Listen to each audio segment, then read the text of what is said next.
The Chronicles of Riddick: Escape from Butcher Bay is one of my all-time favorite games. Released on the Xbox in June 2004, it was ported to the PC for Christmas the same year, at which point I played it. The game coincided with the Vin Diesel movie which shared its name, but told a totally different story. Sadly, many people weren't convinced. Riddick also happened to come out the same year as Far Cry, Doom 3 and Half-Life 2. Tie-in games have always had a bad reputation, one that is well earned, but as it turned out, Riddick: Escape from Butcher Bay was a different beast entirely. Even today, 20 years on, it remains truly first class.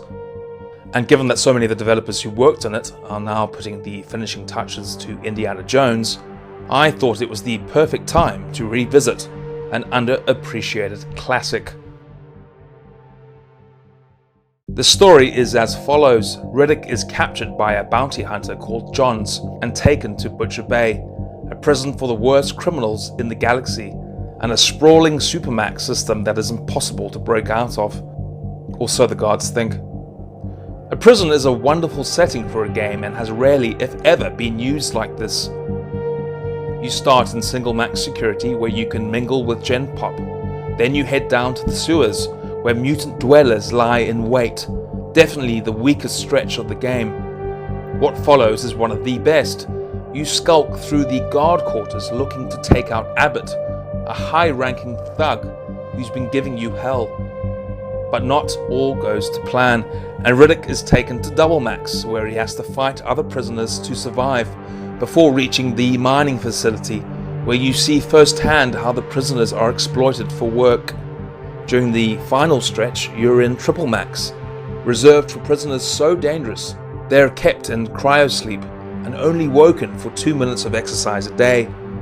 The game ends as you storm the warden's quarters, a veritable paradise. In Butcher Bay, as in society at large, there are the elite living comfortably, while many live in squalor. It can't be understated, the game keeps you guessing. Just as you are settling into a rhythm, you're plunged into a different part of the prison.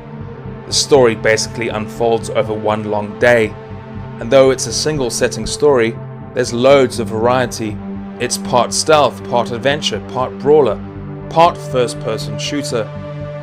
Riddick might have been released in a packed year, one of the greatest years in all of gaming, but it feels far more modern than Far Cry and Doom 3, and in some ways it has better pacing than Half-Life 2. In fact, it reminds me of what the team is doing with the new Indiana Jones game.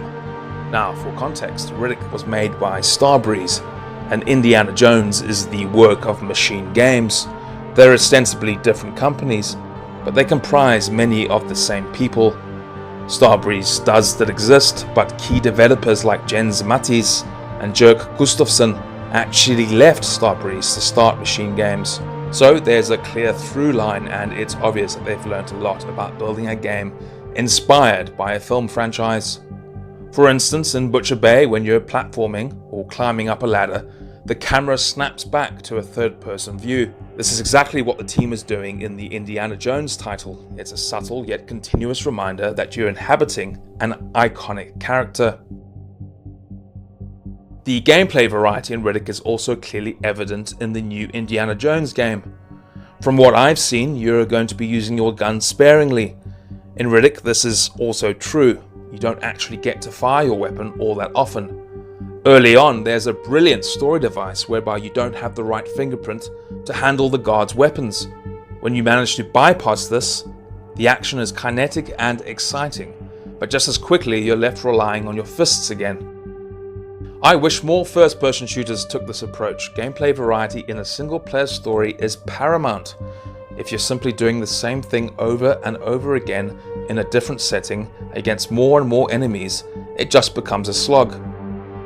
At 6 or 7 hours, Butcher Bay is short, but it packs in so many memorable moments and feels so utterly cohesive that you'll want to replay it. There are other standouts too. The game was built on the Starbreeze engine, and it supported soft shadows and bloom, as well as bump mapping that gave it a shiny look in the same vein as Doom 3. If anything, it's just as good looking, and still holds up well today. The voice work is also excellent. Vin Diesel is gruff, charismatic, and unmistakably a leading man. But there are also other excellent performances, like Exhibit, who plays high-ranking prison guard Abbott.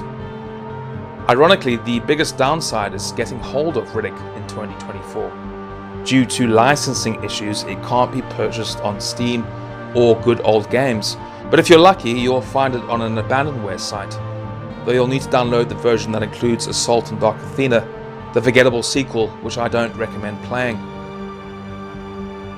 All these years on, it's remarkable just how well Butcher Bay has aged. If anything, it serves as a blueprint to developers who want to make story-driven action titles, create a memorable setting, plumb the depths of that setting, and find organic ways to keep the action surprising and satisfying.